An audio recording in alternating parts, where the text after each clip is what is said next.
Alright everyone, hope you're all keeping safe out there. Today I thought I'd take a look at the Marvel Legends 2020 fan vote winner, Marvel Silk. Let's get down to it, shall we?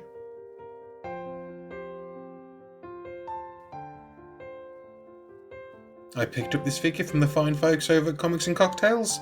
They're a great online store. They've had some difficult times recently. They've had a few break-ins, so if you can go over there, if you want to, just please buy from them. Just help the guys out. They're really great. They normally do free shipping in the UK, and they're probably in my top 3, possibly my number 1 for Marvel Legends, depending on what particular figure it is. But anyway, yeah, go check them out. They're great.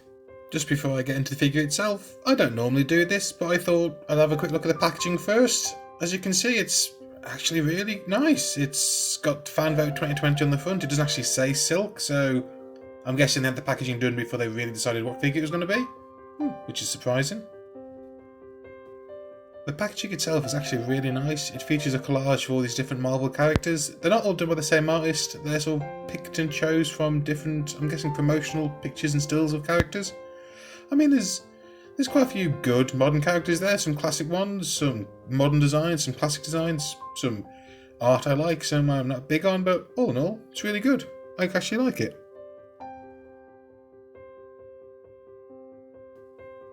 So, okay, before I get into the figure properly, let me just quickly run through who Silk is. Silk is basically Marvel's other Spider-Woman. Her real name is Cindy Moon, and she has an interesting origin. So, by now, everyone knows Spider-Man's origins. Nerdy Peter Parker, bitten by an irradiated spider, gains spider powers. But what a lot of people don't know is that spider didn't die right after biting him. No, in fact, it crawled off. You see, it actually carried on, and for the last few moments of its life, it decided to bite someone else as well. And that person happened to be a fellow student there, Cindy Moon. Cindy was the eldest child of a Korean-American family, and when her powers started to manifest, she had no control over them. They were, well, as you can imagine, quite disturbing. And things only got worse when the elderly gentleman known as Ezekiel, who is someone who had Spider-Man-like powers but got them through magic, it's a long story, but anyway, he explained to her the existence of the Inheritors, these multi-dimensional beings who exist by hunting down, killing and devouring spider people. And the fact that she might actually be a prophesized bride of the spiders, which means if they find out she exists, it'll all go to hell and it'll kick off a massive just feeding frenzy. So his solution? Lock her up in a bunker for, well, a long time. In fact, it wasn't until 10 years later, well, 10 years later in the comic book timeline, during the original Sin event, when after the death of the Watcher, a lot of the Marvel Universe's secrets were revealed to pertinent individuals, that Spider-Man learned about Cindy's existence. Of course, the first thing Spider-Man did when he learned about Cindy's predicament was he went to be freed up from the bunker. And she wasn't best pleased with it, seeing as she knew exactly what would happen if she was actually released. Yeah, great work there, Spidey, as usual. Though in fairness, she didn't stay mad with him for long, mainly because she had this weird pheromone connection to him, which meant the two of them, as soon as they got near to each other, tried to mate, shall we say, a lot. Like, whenever they were alone. Like, all the time. And of course, she was right. The Inheritors discovered she existed, and it started the event known as Spiderverse, which was actually a really great Spider-Man event. I recommend you go read it.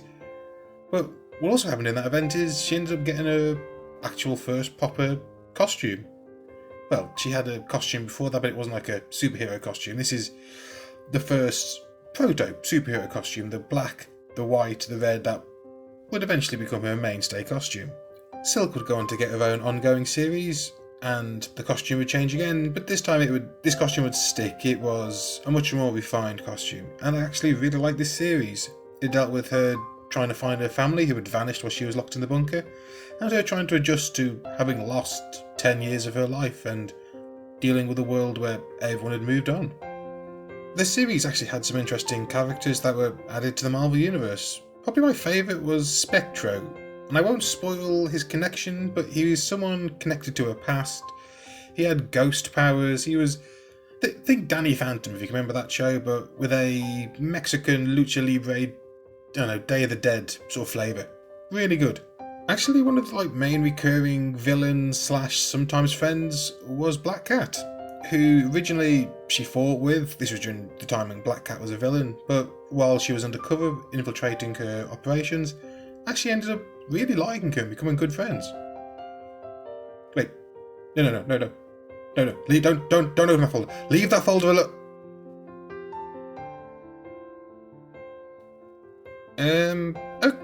Okay.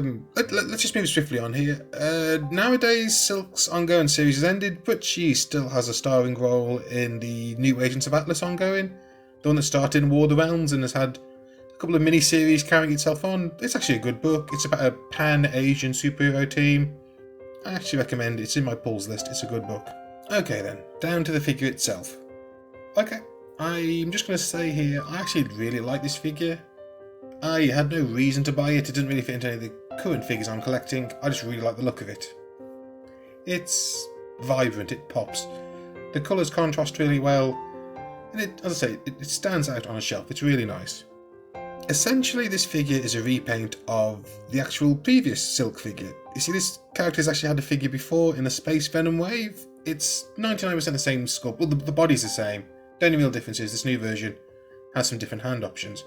But the old one was, how do I put it, dull. It was dull. It should have been white and it was grey instead. And I think that was mainly due to some sort of some dodgy reference material. Not dodgy reference material like what was shit.